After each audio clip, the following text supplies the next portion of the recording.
अहिल्यानगर जिल्ह्यातील ताजा घडामोडी बघण्यासाठी आजच रोखोक या वृत्तवाहिनीला सबस्क्राईब करा, लाईक करा आणि शेअर करा। कोपरगाव नगर परिषदेच्या हद्दवाढ भागातील प्रभाग क्रमांक 1 व 2 च्या सीमेवरील साईलक्ष्मी नगर परिसरात सांडपाणी शुद्धीकरण प्रकल्पाअंतर्गत सुरू असलेल्या भुयारी गटारीच्या कामामुळे रस्त्यांची अत्यंत दुरावस्था झाली आहे। संबंधित ठेकेदाराने काम अपूर्ण अवस्थेत सोडल्याने नागरिकांना मोठा त्रास सहन करावा लागत आहे। या कामासाठी रस्त्यांच्या मध्यभागी गटार टाकण्यासाठी खोदकाम करण्यात आले होते, मात्र गटारीचे काम पूर्ण झाल्यानंतर रस्ता पूर्ववत न करता ठेकेदाराने काम अर्धवट सोडून दुसरीकडे वळवले, त्यामुळे आधीच खराब राहिलेल्या रस्त्यांची परिस्थिती अधिकच बिकट झाली आहे। दरम्यान काल दुपारी सुमारे 5 वाजण्याच्या सुमारास झालेल्या अवकाळी पावसामुळे परिसरातील रस्ते पूर्णपणे चिखलमय झाले। परिणामी नागरिकांना चालणेही कठीण झाले असून अनेकांनी आपल्या दुचाकी शेजारील घरांसमोरून लावून प्रवास केल्याचे चित्र पाहायला मिळाले। या घटनेची माहिती स्थानिक रहिवाशांनी ठाकरे सेनेचे तालुका अध्यक्ष भरत मोरे व मनसे नेते अनिल गायकवाड यांना दिल्यानंतर त्यांनी तात्काळ घटनास्थळी भेट देत परिस्थितीची पाहणी केली। यावेळी नागरिकांनी भुयारी गटारीच्या ठिकाणी तात्काळ मुरुम टाकण्याची मागणी केली। भरत मोरे यांनी संबंधित अधिकाऱ्यांशी दूरध्वनीवर संपर्क साधून परिस्थितीची माहिती दिली असता अधिकाऱ्यांनी 2 दिवसात मुरुम टाकून रस्ता सुरळीत करण्याचे आश्वासन दिले। दरम्यान या परिसरात महावितरणाच्या कामकाजातीलही त्रुटी समोर आल्या आहेत। वीज वाहिनी टाकण्याचे काम करण्यात आले असले तरी ती जमिनीवरच असल्याचे निदर्शनास आले, त्यामुळे अपघाताचा धोका निर्माण झाला असून नागरिकांनी नगरपालिका व महावितरण प्रशासनाविरोधात तीव्र नाराजी व्यक्त केली आहे। एकूणच अपूर्ण कामे आणि प्रशासनाच्या निष्काळजीपणामुळे साईलक्ष्मी नगर परिसरातील नागरिकांना मोठ्या अडचणींचा सामना करावा लागत असून तात्काळ कार्यवाहीची मागणी जोर धरत आहे। काल कोपरगावमध्ये अवकाळी पाऊस झाला। त्या अवकाळी पावसामध्ये ह्या रोडमुळे इतकी दुर्दशा झाली, इथल्या लोकांची इतकी हाल झाली का हा ठेकेदार हा इथं यांनी फक्त आहे ना हे पाईप खंदून याच्यामध्ये तेच माती लुटून दिली। याच्यामध्ये त्यांनी काय मुरुम बिरुम काही टाकलेलं नाही आणि याच्या एस्टिमेटमध्ये आहे का हे काम झाल्याबरोबर याच्यावर मुरुम टाकावा लागतो, रोलरने दाबून द्यावा लागतो, पण त्या आरामखोरांनी तसं काही केलेलं नाही आहे। पण याला एकच सांगतो, तू जर का हे चाल ढकलचं काम केलं, दांडे आमच्या हातामध्ये हे ध्यानात ठेव, आम्ही तुला काय जाऊन देणार नाही। तुला आत्ता सांगतो, तुझा तो जो मोठा प्लॅन्ट आहे ना तो प्लॅन्ट तिथं ठेवायचा नाही, त्या याच्या जवळ अमरधामजवळ तो पूरग्रस्तामध्ये येतो। हे सगळं आहे ना हे कुठंतरी थांबलं पाहिजे या गोष्टी। हा ठेकेदार आज इथं काम करून निघून जाईल, पण इथं स्थानिक रहिवाशांना इतका त्रास होणार आहे, तर त्याला मी आता सांगतो त्याने आजच्या आज इथं मुरुम आणून टाकला पाहिजे, नाही तर त्याची जिथं गाडी दिसेल ना त्याची गाडी मी तिथंच फोडीन, आता त्याची हायगेच करणार नाही।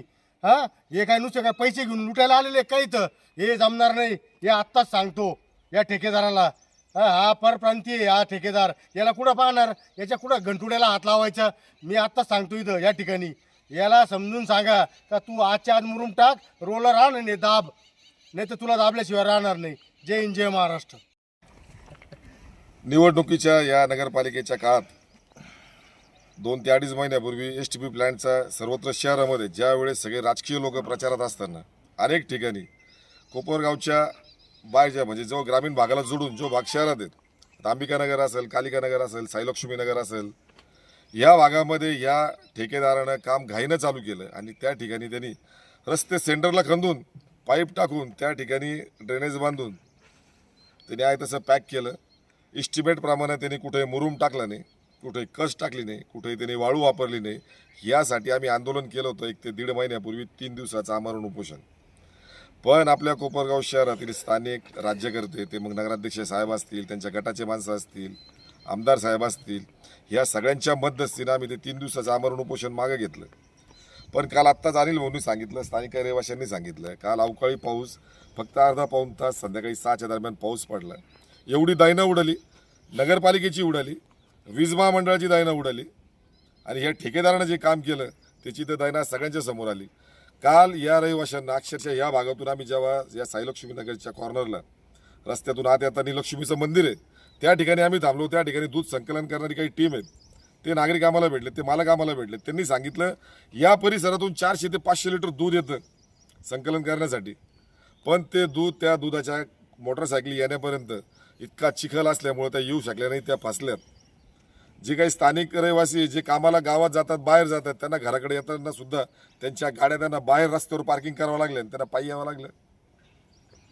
प्रचंड अडचणी या भागातील रहिवासी सहन करतायत. मग आता नेमका आरोप ठेवायचा कोणावर? मुख्याधिकारी साहेब. आमचं आमरण उपोषण तुम्ही त्या दिवशी सोडवलं, आम्हाला तुम्ही सरबत पाजलं आणि आमच्या तोंडाला तुम्ही अक्षरशः पानं पुसली. या इस्टिमेटप्रमाणे कुठेही काम नाही. आत्ता आम्ही त्याचा तो चेंबरचा ढापा काढला.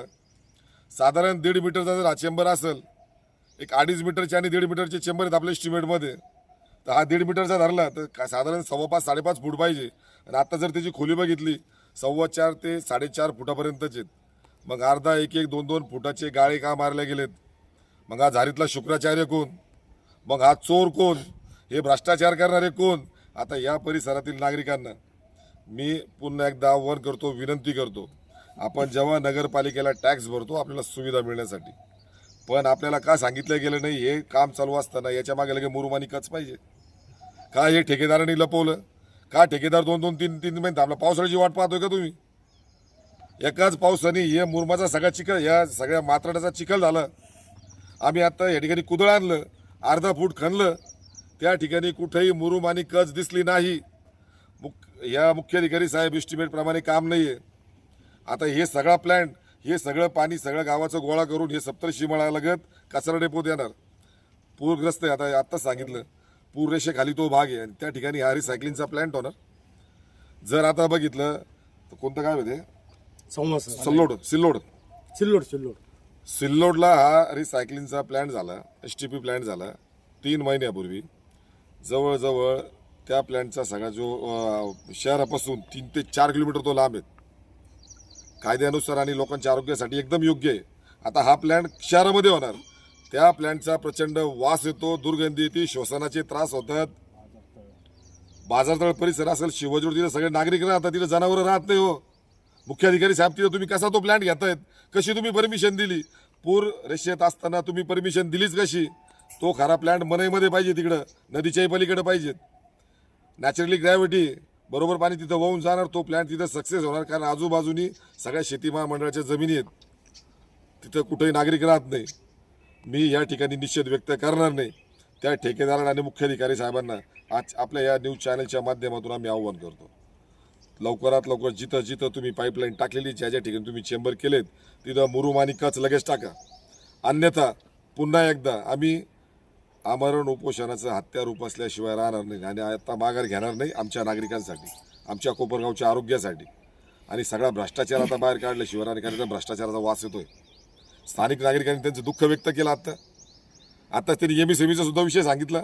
वीज महामंडळाच्या सुद्धा अधिकाऱ्यांना सांगतो, आता हे सगळे पाईप, सगळे तुमचे जे वायर कनेक्शन आहे सगळे मोकळे आहेत, उघड्यावर आहेत. त्याच्या जर कोणाला विजेचा धक्का बसला तर ती सुद्धा जबाबदारी तुमची राहील. याचा सगळ्याचा निषेध व्यक्त करणार नाही. आता आमरणाचा इशारा तुम्हाला देतो. जय हिंद, जय महाराष्ट्र, जय संविधान. नगरपालिकेच्या निवडणूक होण्याच्या अगदी घाईघाईमध्ये सगळे नेते मंडळी निवडणुकीच्या याच्यात असताना STP प्लॅन आत्ता आम्ही साईलक्ष्मीनगर येथे आलो होतो. तर काल अवकाळी पावसाने या परिसरातली सगळी दयनीय अवस्था झालेली.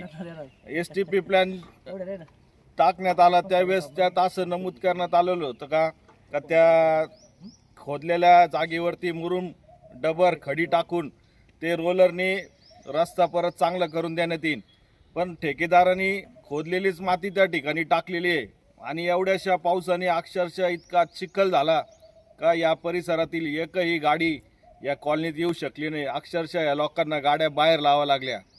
जर हा प्लॅन जर लोकांच्या हितासाठी नाही आहे तर मग हा प्लॅन कशासाठी करताय? चांगले रस्ते खोदणार, परत हे करणार आणि हे काम कधी होणार आहे? ही अशी अवस्था असल्याने तुम्ही जर लवकरात लवकर या ठिकाणी मुरुम टाकला नाही तर कोपरगाव शहर शिवसेनेच्या स्टाईलने तुम्हाला धडा शिकवला जाईल. जय हिंद, जय महाराष्ट्र. शहरी भागातील आमचे बांधव असतील यांना काल अवकाळी पावसाचा फटका बसला असंच म्हणावं लागेल. शेतकऱ्यांवर सुद्धा अवकाळीचं संकट आहे. तसंच इथं जे स्थानिक शहरी बांधव आहे, या कॉलनीमध्ये राहणारे, यांना या अवकाळीचा काल फटका बसला. अक्षरशः या रस्त्याला एक 10-15 मिनटं पाऊस झाला, अक्षरशः चिखल तयार झाला आहे. त्या लोकांना गाड्या अक्षरशः बाहेर लावावं लागल्या. प्रशासन, सरकार आणि राज्यकर्ते काय करताय असा प्रश्न पडतोय. या भागातून आमच्या गावात शिक्षक म्हणून एक कार्यरत आमचे शिक्षक आहे. जर उद्या इथं अशीच परिस्थिती राहिली तर त्यांनी त्या गावाला शिकवायला यायचं कसं? जर ते नाही येऊ शकले तर आमचे विद्यार्थी शिक्षणापासून वंचित राहतील. म्हणजे शिक्षकांना सुद्धा या गोष्टीचा फटका बसू शकतो. इथल्या स्थानिक रहिवाशांना देखील फटका बसतोय. तत्काळ प्रशासनाने आणि कॉन्ट्रॅक्टरने दखल घेऊन या रस्त्यावर कचखडी आणि मुर्मीकरण करावं.